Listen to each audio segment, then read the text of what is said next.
So in this video, we shall be discussing about the clinical presentations in children with COVID-19. These are quite different from that in adults. The presentation of COVID-19 is very different from that in adults, and so we must know in detail and we must have an idea whenever we see a child. So as far as the clinical staging of COVID-19 infection per se is concerned, we know that there are 4 stages. The first is the stage of viremia, in which the coronavirus enters the bloodstream. Second is the stage of inflammation, from where the host response begins to play against the coronavirus. Third is the stage of dysregulated immune response, also referred to as the cytokine storm. And finally, there is the stage of recovery or convalescence.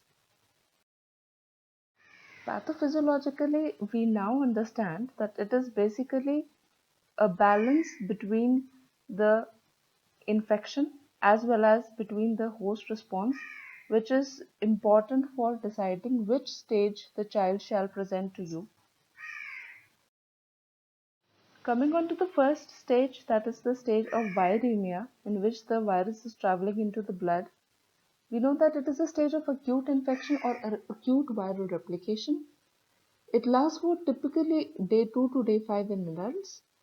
Fever is definitely a symptom. It is the most common stage in which the COVID positive children have come to us. And inflammatory markers may just begin to rise or they may simply be normal.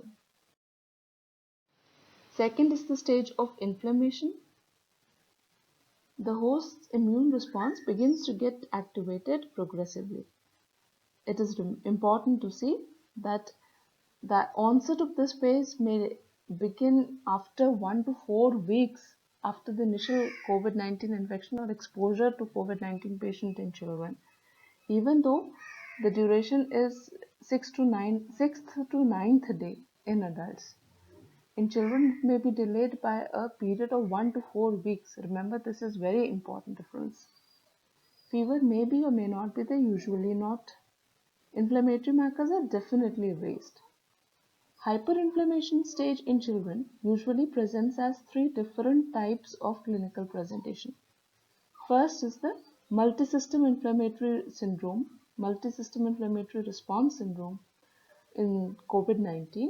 Second is the Kawasaki disease toxic shock-like syndrome presentation. And third is the febrile inflammatory state, in which the only clinical presentation is fever. Other organ systems are generally not involved. Then comes the stage of dysregulated immune response, when the host has started responding, and if the immune response of the body goes haywire, then there occurs cytokine storm or cytokine release. There is a sudden surge of cytokines in blood, so it is referred to as a storm. There is fulminant inflammation. It may be even fatal if it is not timely intervened. The host's immune response again gets activated progressively, and it lasts from day 10th to day 14th in adults. Usually it is in stage 2 or stage 3 that maximum expiries take place. There is a raised interleukin 6, and also there is a sudden increase in CRP. Now it is important to remember that CRP may be considered as a surrogate marker of interleukin 6. Finally, there is the stage of recovery or convalescence, in which there is clinical and radiological recovery, and it may occur after any stage. This is again a very important difference in children. It may occur after any stage in children, after stage 1, 2 or 3, while it usually begins at more than 14 days of illness in adults. So when we see the timeline, we see that initially there is a stage of viremia, which is the first stage, the stage of viremia.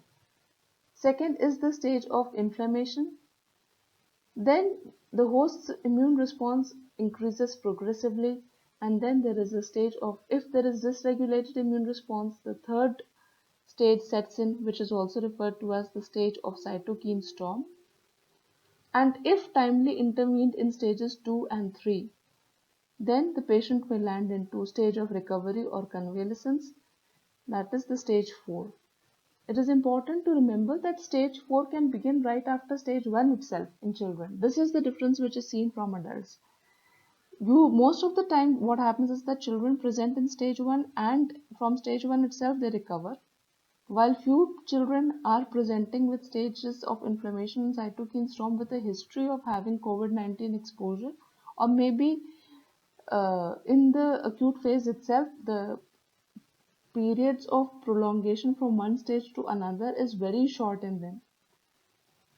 So the stages 2 and 3 are can be potentially fatal if they are not intervened with medicines timely. And stage 1 usually leads to recovery, while stage 4 obviously is the stage of recovery. It is again important to see here that the stage of inflammation, it can begin even earlier during the stage of viremia, or it can occur by a difference of 1 to 4 weeks from the stage of viremia. So if we see that there is a COVID positive child, we know that he can either be asymptomatic or he can be a symptomatic child. Now, a symptomatic child can have mild illness, moderate illness, severe illness, or he can be critically ill. Now, as per the Ministry of Health and Family Welfare in India, mild illness can be understood typically as an upper respiratory tract infection. They say that it is the symptoms of sore throat and fever, along with SpO2 of more than 94% on room air. Moderate is something we can understand as a lower respiratory tract infection with an SpO2 between 91 to 94% on room air. Severe illness is something we can understand as pneumonia along with danger signs like altered sensorium, refusal to feed, progressive sluggishness, decreased urine output, dehydration, hypotension, etc. And critical illness has been defined as by MOHFW as having ARDS and or septic shock. So the two stages of the two states of severe and critical illness, they suggest that the patient is already in stage 2 or stage 3, which is the stage of inflammation and or dysregulated immune response. So basically this is the crux of clinical presentation of COVID-19 in children.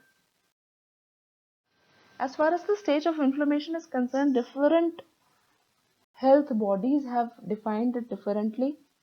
Like the World Health Organization, it has defined it separately.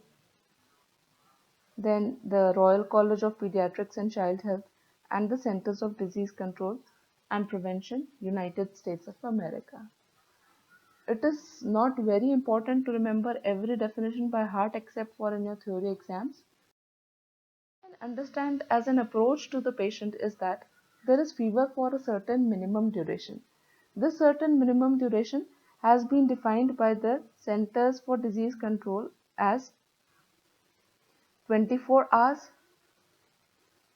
and by the World Health Organization it has been defined as 72 hours. Okay. Then there is evidence of multi-organ dysfunction like shock, acute kidney injury, gastrointestinal problems, neurological illness, etc. Elevated markers of inflammation like LDH, D-dimers, serum ferritin, CPK, interleukin 6 are definitely there. There is an absence of lab evidence of any other etiology like bacterial or viral etiology. Like in TSS, there is a lack of evidence of streptococcal infection on blood culture. Also, there is a history of COVID-19 exposure within the last 4 weeks, or there is a positive PCR or positive anti-COVID antibodies. So we see that these 5 things are a must to label it as an inflammatory stage in children. What we see is that Kawasaki disease type of presentation shall have mucocutaneous changes also. So coming on to summary, when we define the COVID-19 presentation in children on the basis of pathophysiology, duration, inflammatory markers, and the final category, We see that stage 1 is the stage of viremia or active infection lasting for 1 to 5 days in children. Fever is definitely an important feature. Inflammatory markers may just begin to get elevated or they may be normal. It has been classified as mild, moderate or severe. Severe and critical, we know that already they suggest that the patient is in stage 2 or 3. Stage 2 is the stage of inflammation. It can begin from as early as 1 to 4 weeks, as early as 1 week, and up to maximum of maybe say 4 weeks as well after the initial COVID-19 exposure in children. Fever may or may not be present, usually not. Inflammatory markers are definitely elevated. The three types of clinical presentation in children are multi-inflammatory syndrome, and Kawasaki disease, toxic shock syndrome, and febrile inflammatory state. Stage 3 is the stage of dysregulated immune response, also referred to as the cytokine storm or release syndrome. It can be rapidly fatal if timely intervention has not been done. Usually, fever is not a presentation. Inflammatory markers are again very much high, especially interleukin 6, and then there is a role of anti-interleukin 6 drugs in this, like tocilizumab, and it has not been definitely classified. Stage 4 is the stage of recovery or convalescence. Remember, it is important to remember that in children it can occur anytime after stage 1, 2 or 3, usually after stage 1, but after stage 2 or 3 if intervention has been done timely and appropriately. So thank you very much for providing me a succinct summary of the COVID-19 clinical presentations in children. In next video, we shall be talking about the lab markers and the treatment protocol. Thank you very much.